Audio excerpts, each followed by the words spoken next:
Hi everybody, I'm Ryan. Today we're going to review a league that I did with Blue-Red Delver. Blue-Red Delver has historically been considered the best deck in Legacy. Now, it has gone through some changes since the introduction of the white initiative decks that have been popularized in Legacy. So there's some weird card choices that Delver decks are doing right now. I decided to send that through a league to see how these card choices differ from the original version of the deck, and to see if Blue-Red Delver is still viable. It absolutely is, by the way, and I didn't play against White Initiative a single time, which is awkward. Let's check out the deck I'll be using for this league. So Blue-Red Delver is primarily a tempo deck. It plays mana-efficient creatures like Delver of Secrets, Dragon's Rage Channeler, and Murktide Regent to attack our opponent for a lot for the mana investment that we put into it, and then protect it with Force of Will, Daze, getting things out of the way with Lightning Bolt, and now Snuff Out, and drawing a ton of cards with Brainstorm, Ponder, and Expressive Iteration. The way that this deck is changing itself to help out with Initiative is Snuff Out and Reanimate, actually. So it's playing a single Underground Sea to fetch into so that we can cast Snuff Out for free, so that we can kill these weirdly sized Initiative creatures without it messing up our tempo.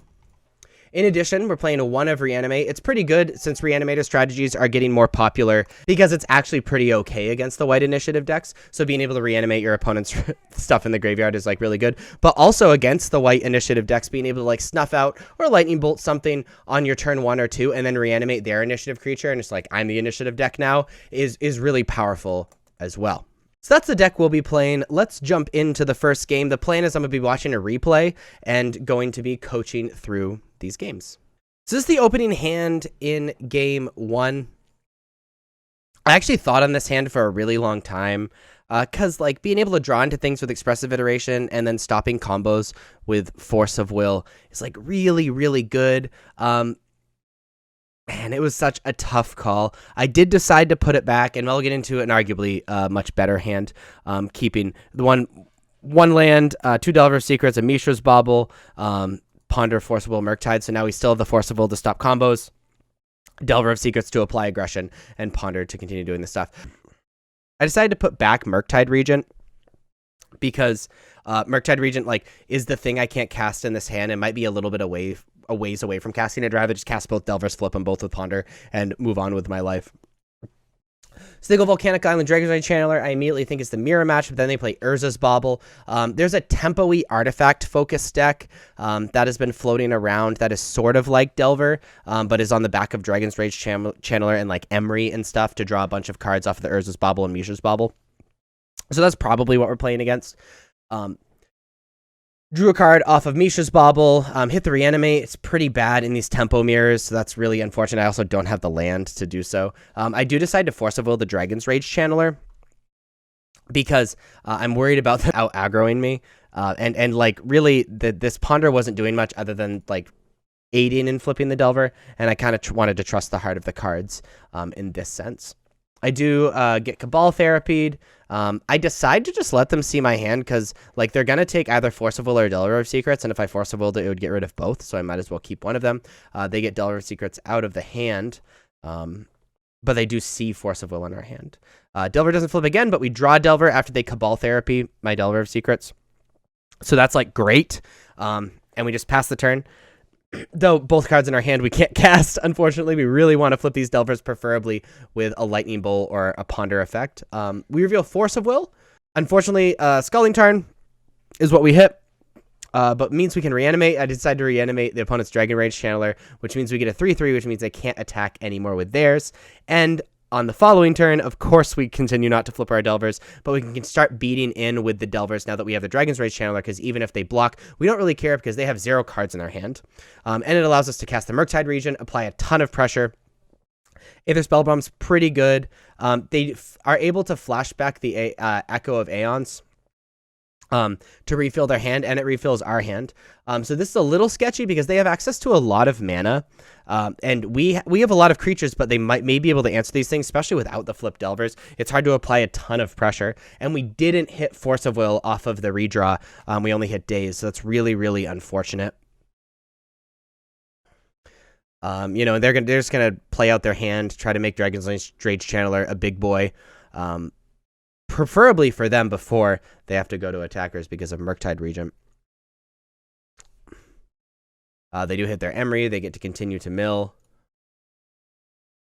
Is really solid. They're able to equip the Dragon's Rage Channeler and return my Murktide Regent. And they're able to jam in and start gaining life. And now they're in like actually a pretty okay spot. And they're able to play around Daze beautifully, frankly. I would be willing to Daze to make them pop the Lion's Eye Diamond even. They were able to pull that off.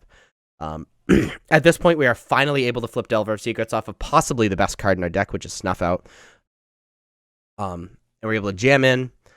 So at this point, it was actually a very slight mistake. I should have thought about this a little bit more when I jammed in. But when I jammed with all three, I then realized that I had gotten rid of my graveyard with a Murktide Regent, and this wasn't a 3/3 anymore. It's really important to talk about mistakes as well in league reviews like this. I think everybody is pretty normal. So at that point, I was sort of forced to Lightning Bolt the Emery. But even though I sort of would rather play this extra Dragon's Rage Channeler,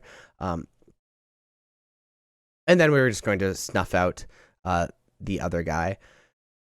I kind of repunted too, because it would be really, really good to, be able to see what the next card is in combat. There was no way for this to become a 3/3 though, because these are both instants and no way to get 4 things in our graveyard, so it doesn't really matter. In hindsight, probably the best play was to Expressive Iteration to put a sorcery in our graveyard. We already have the land, and then play our land, Lightning Bolt, Snuff Out, and then we jam for 9 because this will be a 3/3, and he's at 3. Oh no, they're all flyers. So actually, the best play would have been to Expressive Iteration, play our land, snuff out the Emery. Or excuse me, snuff out the opponent's Dragon Rage Channeler, and then Bolt Face, and then that's actually lethal. So we actually miss lethal on a misplay here, but should be okay. We'll see. If 3 cards in their hand is still a little sketchy. We present as much damage as possible and see what happens. They play their Emery, which they can't actually cast anything from their graveyard because of that, and then they concede, which we feel really good about, especially after we miss lethal against this deck.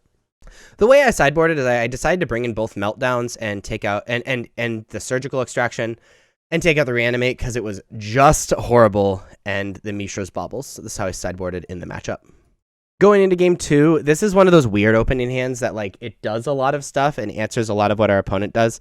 However, it doesn't present any threat. I decided to keep it because Expressive Iteration digs so deep. And we go into our game and we have the access to Force of Will and all of that stuff, which feels really, really good. Off the top, we rip Wasteland, which just getting rid of the Urza Saga is a really easy decision. We continue to move on with our lives. And then we draw a 1-drop, which is the top of our deck is being so, so kind to us. We continue to play. We draw another Wasteland to keep them off mana, hit the Ancient Tomb. This is feeling great. They play a Mox Opal that they can't tap for mana. They're in a really weird and frankly bad spot. I decided to not cast the Expressive Iterations because I would rather be able to hit the land off the Expressive Iterations if I draw it.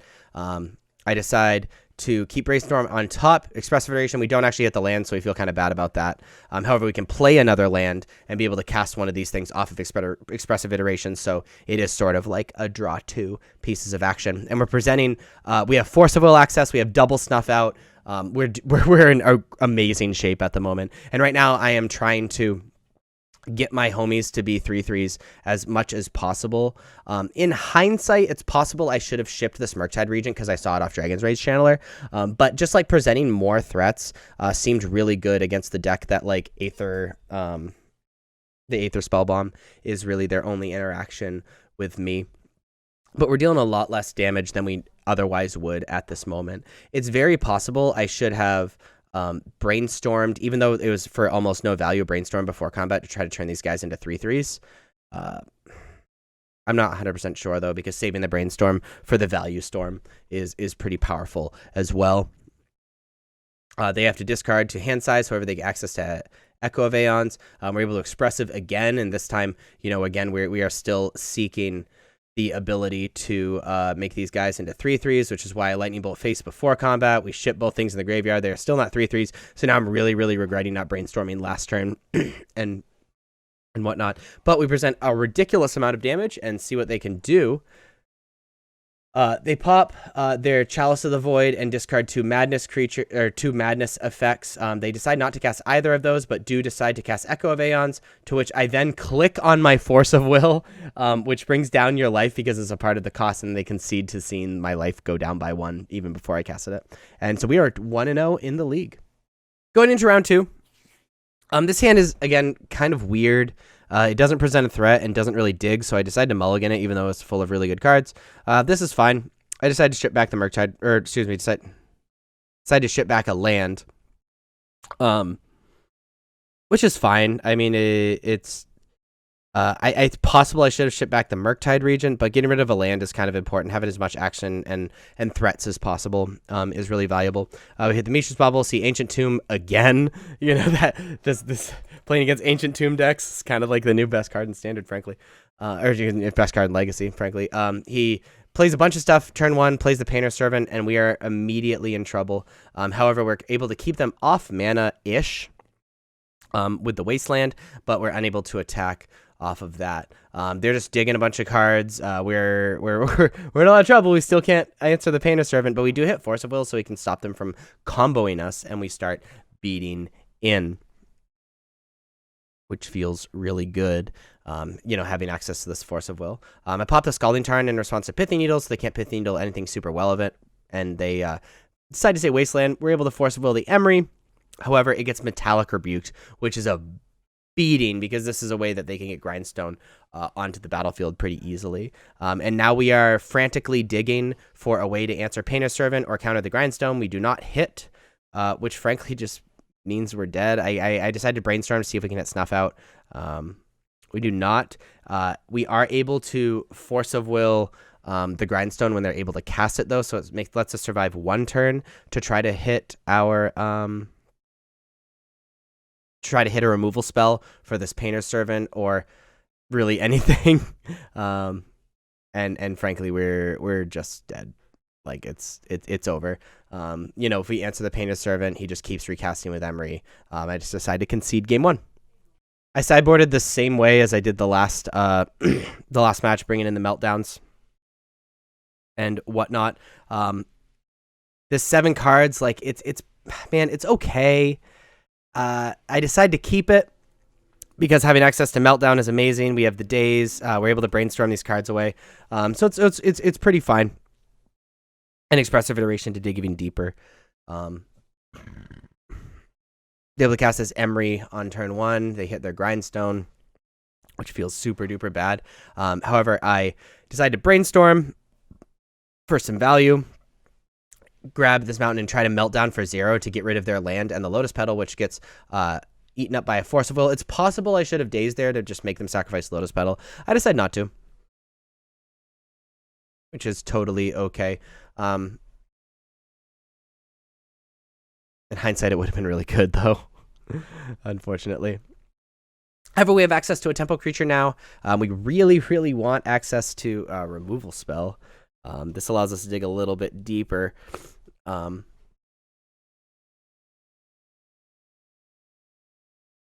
able to keep them off some of the mana and move on. This Emery is going to become a beating really, really quick, though. They decide to cast another one to mill more cards just to get a little bit more of a look. Get access to some more mana since they don't have lands. So really, in super hindsight, dazing that thing would have been good, because Daze is just kind of rotting in my hand at this point, unfortunately, which feels super bad. I decided to cast Murktide this turn, which is fine. We can refill our graveyard pretty quickly, especially since he didn't have a land. So my thought was he didn't have a land, so Aether Spellbomb would be at cost because of Lotus Petal. He would have to bring back under the Lotus Petal with Emery, but he drew the land, so he can return my Murktide Regent, which feels really, really bad. We hate that for us. All my homies hate that. Able to hit Expressive Iteration, and can I just keep Surgical on top, a Surgical in our hand, so that Emery can stop dealing horrible, horrible damage to us. or it means that we can extract the grindstone in our opponent's graveyard, so that things are great. We do hit the Snuff Out, though, so we can just take out the Emery and then get rid of the grindstone, and now they can't combo us, and now they're just like kind of a bad tempo deck, which feels really, really good. I decided to wait till my opponent's draw step, though, so that we could just grab it from their hand in case they drew it. Looking at their hand, it feels really bad that we didn't take the Emery out of our opponent's graveyard, but, you know, you don't have information in situations like that. Okay, the Emery, Haywire Might, the Even It Painter Servant. We do know they can't combo us anymore, which feels really, really good. So that's great. And we're just like kind of beating in. You know, they have that 2/2.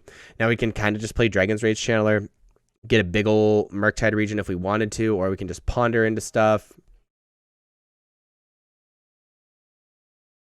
Put Wasteland on top. I think I put Meltdown the second from the top, so we can just take out a bunch of these artifact creatures while keeping them off the mana and whatnot. The spell bomb, which you don't really care about. It makes these Murktides really, really awkward, though. We go Meltdown, jam in, love this. They spell bomb one of the dudes, like we don't really care. They block, which is the only artifact that we couldn't kill with Meltdown. And then we Meltdown. And they get to keep an island and an Emery. We're just like, okay, recast Dragon Rage Channeler, go. Kind of doing it. This Emery's still a bit of a problem. Could have dazed that, though, which feels a little bad, which I don't really... The thing is, like, if he uses his mana for returning the Murktide we're about to play, I don't think we really care, right? I'm really careful to make sure that the Dragon Rage Channeler remain 3/3s. We are able to daze this Force of Will, which feels amazing, and we have access to Force of Will as well. So they're in this like really weird spot where they sort of have to return my Murktide Regent. It's also possible I should have played just the second Murktide Regent there, but I don't know.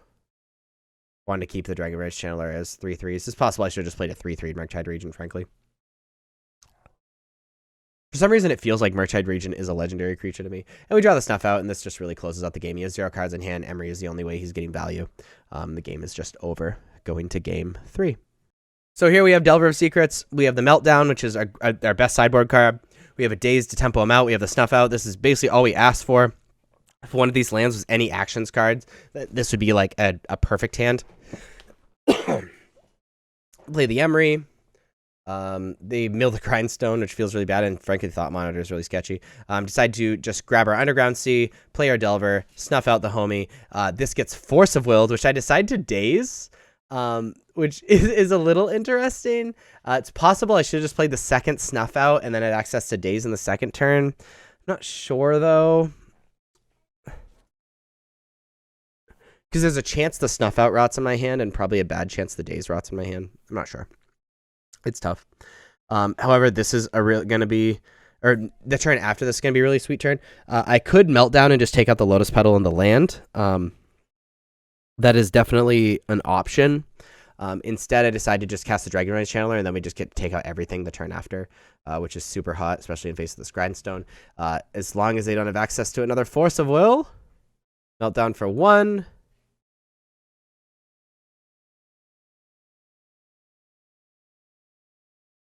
And, of course, it gets Metallic Rebuked, where if we had access to that daze and just snuffed out the Emery, then we could have just dazed that, and then the game would have just been over. Unfortunately, we're making it a game, sort of. We're still just like kind of wildly ahead at this point. We just bin the Snuff Out, have all these cards. You know, we keep really just trying to make this Dragon Rage Channeler a 3/3 at this point. Just doing our absolute best. Really struggling with that, though. Delver of Secrets on top. We're going to draw the Murktide and then flip this Delver. So we're just playing a bunch of pressure. We have access to this Force of Will. We just decide to Force of Will. Keep the Murktide on top. It's possible I should have held on to that because I could have just snuffed out it. Instead, the Snuff Out is still rotting in my hand. I feel horrible about. Horrible, especially since we didn't even need the Dragon's Rage Channeler trigger. Because Dragon's Rage Channeler is just never going to flip. We get the Murktide. He plays Painter Servant, doesn't have access to the mana. And we win. So we are 2-0 in the league. Going into the third match, Reanimate, Ponder, Force of Will. Like it's.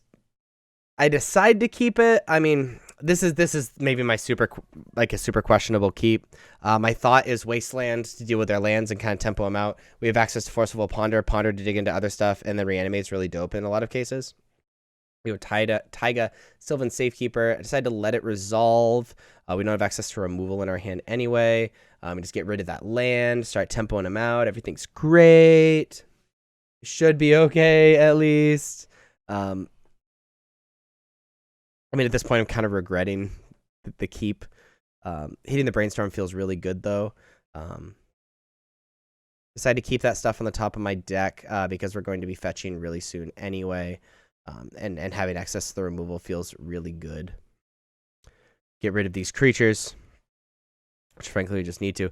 Now it feels really bad leaving the lands on top of my deck, but we're able to shuffle it away, get rid of a land, and reanimate his Elvish Reclaimer, which is now a 3/4. So actually it's kind of okay. We have access to no other cards, but you know we're in business, and now we're in trouble. And we hit another land, of course, because that's the life we lead. We're getting punished for a bad keep here. You know, it was not a good keep at all.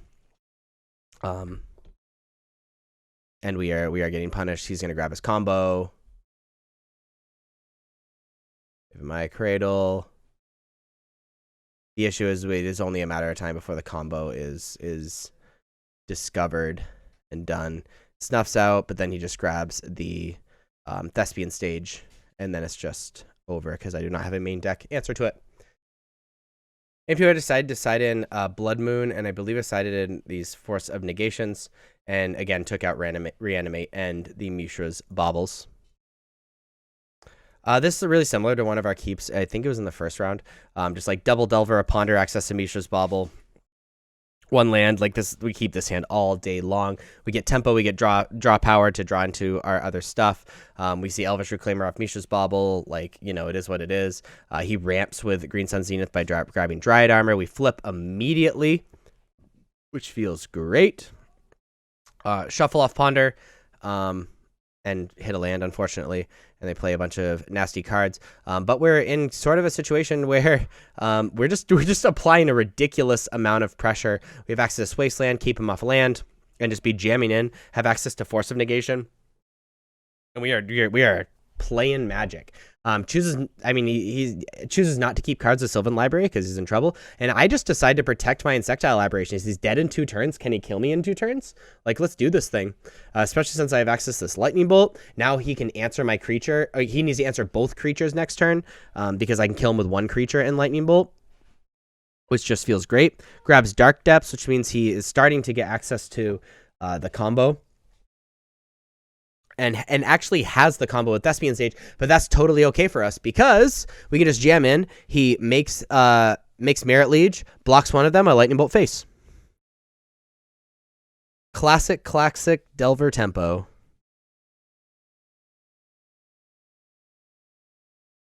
Boom. Going into game 3, this is really similar to the other hands we've kept. We keep these, right? Access Snuff Out, Delver, drawing cards. Decided to let that resolve because we have Snuff Out, which is totally okay. We got the Underground Sea here, so we can cast Snuff Out. We have access to Delver. We have a bunch of counter magic and the Wasteland for next turn. As long as we flip this Delver, things are pretty okay. I decide to protect this Delver of Secret with Force of Will, which is then Red Elemental Blast, which we use Daze. Now we have no interaction, which is a little awkward. We kind of burnt ourselves out. This Delver really, really needs to flip, and we need to hit some more interaction. Delver, of course, does not flip, and we can't cast this Dragon's Rage Channeler, so I just decide to Wasteland one of the lands, jam in with the 1/1 Delver of Secrets. That Delver of Secrets gets destroyed, or exiled, and we're in a bit of trouble. I decided to shuffle off the Ponder because we didn't have access to red land. We ripped the red land off the top because we're the best Magic player in the world. Obviously, hit the Dragon's Rage Channeler. We have the Thespian Stage, so really we're just a Dark Depths away from our opponent just killing us, unfortunately, and we just can't stop that, which feels really, really bad. However, they only have 1 card in their hand, and they obviously don't have it because they would have played it that turn, so that feels good. And we're actually applying pressure now. Like, we're in the game. Things are okay. They have no cards in hand now. That feels awesome. You know, they counter a ponder. That's okay. Like, I'm okay with this trade here. Elvish Reclaimer is really bad for us. We can't answer the Elvish Reclaimer. He just gets to grab the combo off Elvish Reclaimer. And we're in hell. And he hasn't had a low enough life total for us to be able to do the thing like we were able to last time. You know, if that Lightning Bolt was a Snuff Out, it'd be a different story. We'd probably win this game. But we are just dead on board.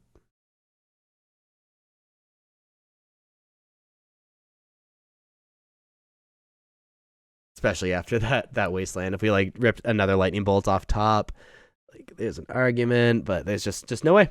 We lose round 3, so we're 2-1. Going into round 4 at 2-1, we have Dragon's Rage Channeler, Force of Will, Delver of Secrets. Decide to keep this hand. Doesn't have draw power, but having access to the Force of Will and the Dragon's Rage Channeler, having access to Wasteland kind of puts us in a good position. Also helps our opponent mulligan to 6. And I decided to cast the Dragon Rage Channeler going in blind. Normally Delver would be a little bit better, but I want to be able to counter things that matter, and I do decide to counter this stupid Grindstone. Because Grindstone drives me nuts. And I hate dying out of nowhere. Wasteland is 1 land. I've access to Daze. I decided to Daze the Mox Opal. Mostly so we can dig farther with Dragon's Rage Channeler and keep him off mana. Of course he has another Mox Opal and a Lotus Petal. And of course, like mana. However, the Mox Opal does nothing right now. They spend a bunch of mana to Thought Cast. So we're in a little bit of trouble. I really got to stop keeping these like only a tiny bit of interaction and pressure hands. And we're jamming in for 1. You know, we'll see how this goes. Big ol' yikes. Flip off of Brainstorm, which is maybe the best possible scenario. You know, we get access to Snuff Out. We just keep jamming in. I wish this Dragon's Rage Channeler was a 3/3, but other than that, things are going really, really well. So we know he's going to make a homie off of this Urza Saga. So I just jam in with the Insectile Aberration. In hindsight, I have access to Snuff Out, so I don't know why I didn't attack with Dragon's Rage Channeler. So that was definitely some sort of misplay. I think I was just like really afraid of like Force of Will or something. I'm not sure.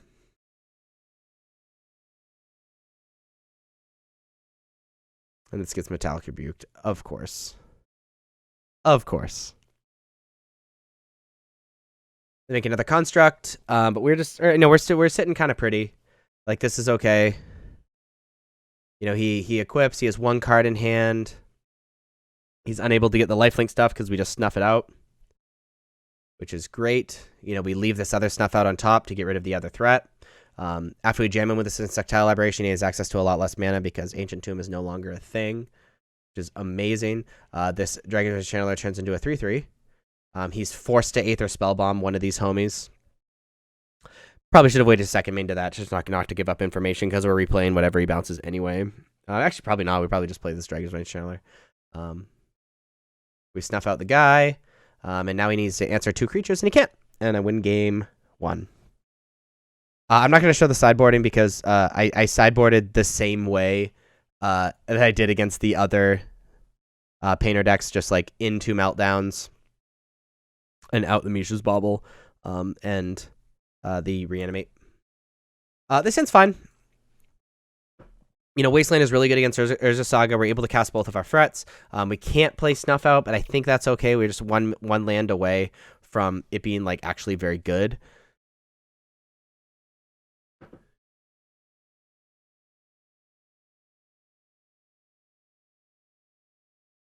You know, we just cast our Delver of Secrets. We don't really have any interaction to speak of. Unfortunately, we drew the Volcanic Island instead of a fetch land or the Underground Sea. So that's a little bit awkward for us. He Plague Engineers our Delver of Secrets away, which is Big Boy Sadness, which I hate. And we still drawing non-black lands, and we can't cast Dragon Rage Channeler into Plague Engineer. So we really, really need this black land now. Or Lightning Bolt is totally okay. So we are able to Lightning Bolt this away, play our Dragon's Rage Channeler, and then next turn we get to Expressive Iteration, probably turn Dragon's Rage Channeler into a 3/3 as long as it doesn't die. You know, which all feels really, really good. We're still in a little bit nervous for Painter Servant, because that's really scary. Decide to leave Delver of Secrets on top. This gets Force of Willed, which feels super bad, bro. So we just got to kill him. You know, we're in just the kill him territory. We're going to play a big Murktide Regent next turn, unfortunately making the Dragon Rage Channeler smaller, but I don't think we really care that much. We play a big boy Murktide Regent. We're playing this Delver of Secrets, and we're just going to kill our opponent. Just a million miles an hour. Let's do this thing. I miscount and realized I have to play the land. And the Snuff Out is currently dying in my hand. And we win the game. Sometimes you just got to present threats and make your opponent not answer them. We have 3-1 going into the last round of the league. So this is another one of those, like, draw a little bit of interaction hands. Not having a threats feels kind of bad. I decided to keep it because we have that interaction, we have that wasteland, and we were able to express it into, you know, reasonable threats. I don't think you're supposed to keep hands like this in hindsight, though. Another Grindstone Painter Servant deck. So, like, you know, we played against mono Grindstone, probably because it's pretty okay against white initiative. But no initiative, even though we're tuning for initiative, which feels really bad. We're able to hit our Delver of Secrets. So actually, this hand is great. You know, I would have kept this hand replacing pretty much any card with Delver of Secrets, so we feel good about that. They play the Urza Saga, we hit the Painter Servant, so this is a really heads-up play by our opponent, choosing black off of Painter Servant, knowing that Delver decks are playing Snuff Out now. So now Snuff Out is just a dead card in my hand, which feels horrible, horrible. We get rid of the Urza Saga because we have to, unable to flip Delver of Secrets. So we just have access to Daze, which is going to rot in our hand as sort of like Snuff Out. Unfortunately, really need to flip this Delver of Secret again.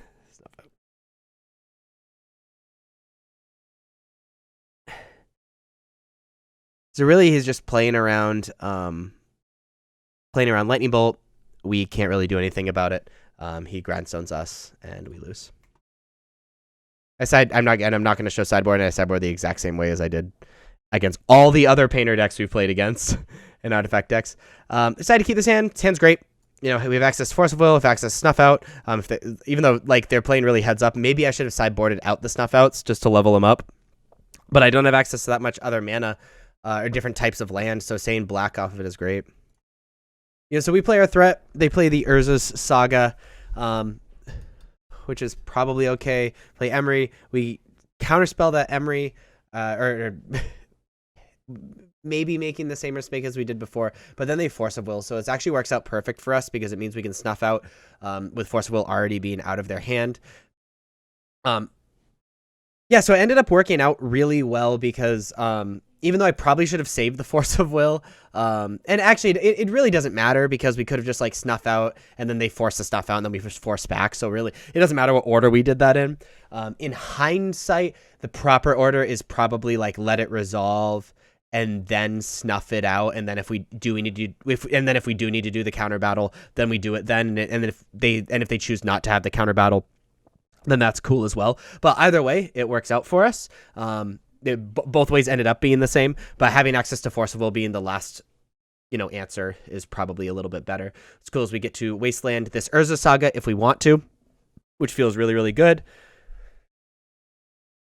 They go to Dismember. We don't really care. We Wasteland and then are able to play this Murktide Regent for a bunch. And they have access to 0 mana and they miss a land drop. And we are sitting really, really pretty. And they're just going to bang in here and there. Of course, they hit Spire of Industry, after missing a few land drops, so we can't really catch a break. But it's going really well. You get access to Brainstorm, Force of Will. I decided not put the Force of Will in my hand. Because we can't cast it because we don't have another blue card. Brainstorm in our hand, and then they just concede on the spot. Going to game 3, this is a fine hand. I mean, the thing about this hand is that we can draw into our threats. We have access to Wasteland for Urza Saga. We have the Force of Will and the Snuff Out for Emery. I like this hand. It'd be better if like any card was a threat instead. Decide to fight over it, which I just said was a mistake. You're supposed to like let it resolve and then Snuff Out, but it is what it is. We don't have access to our Brainstorm, unfortunately. We go to Ponder, and this is a weird Ponder. I decided to keep the Blood Moon. I think I should have shuffled on that Ponder because I have no other interaction besides Wasteland and Snuff Out, and then Wasteland gets us farther from Blood Moon. Unfortunately, they play the Urza Saga. And then Painter Servant Black, which blanks the Snuff Out. And now we are kind of Brainstorm-ish locked ourselves because we should Wasteland away the Urza Saga. It's possible I should have Polluted Delta to shuffle away the card. But we are falling behind now, especially since Snuff Out is a total blank.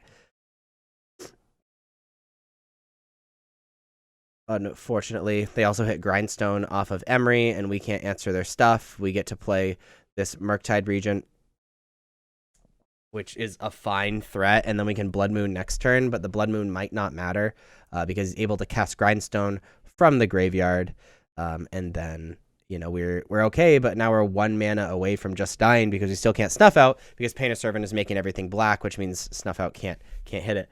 Decide to not play the Blood Moon and instead try to Brainstorm into a removal spell, which we miss on. Present 2 more threats and then just hope to draw the removal spell. Decided that was a little bit better than Blood Moon. Blood Moon does blank Urza Saga, I guess, but they something I actually didn't see now looking over it. You know, they're able to just Emery a Lotus Petal, play the Lotus Petal, and then Grindstone us, and we lose. So we ended up the league at 3-2, which is a fine record. There's I think I played reasonably tight. I think like I said, I mentioned some not misplays, but like sequencing errors that I made, and I think pointing them out kind of looks at the reality of Magic. Like, I consider myself a pretty okay player, but everybody makes mistakes, and recognizing those mistakes, looking at replays, and really sometimes one of these mistakes I didn't see until I looked at the replay, and that's what makes you a better player, and you should absolutely do this for your games as well. I hope you enjoyed. If you like videos like this, please be sure to like and subscribe. Check me out on social medias. Links are above me and in the description. Thank you so much for watching. I'll see you next time. Bye-bye.